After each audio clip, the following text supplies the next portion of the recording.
But first at 5, the state's top accountant has officially resigned. Lawmakers have been calling on Comptroller General Richard Ekstrom to resign after a multi-billion-dollar mistake he says began more than 15 years ago. Taggart Houck has been following this, and he joins us in studio to break it all down. Tag.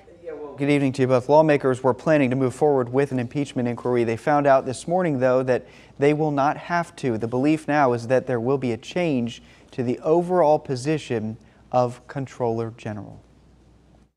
Around 10 o'clock this morning, Comptroller General Richard Ekstrom submitted his resignation letter to Governor Henry McMaster. We've been friends for a long time. That was his decision. I respect that. We were with the governor shortly after accepting that resignation. He read from his letter in response. I know that your every wish has been and always will be prosperity and happiness for the people of South Carolina. Back in February, Ekstrom revealed to lawmakers that he unintentionally exaggerated how much cash the state had by $3.5 billion. How? He said his office switched computer systems back in 2007, and the new system did not take into account any funds transferred to colleges and universities. Over the years, that added up. A state Senate panel issued a report last week saying Ekstrom should resign or be removed for willful neglect of duty. Now it's an elected position, but lawmakers are already looking at making that one that would have to be appointed by the governor.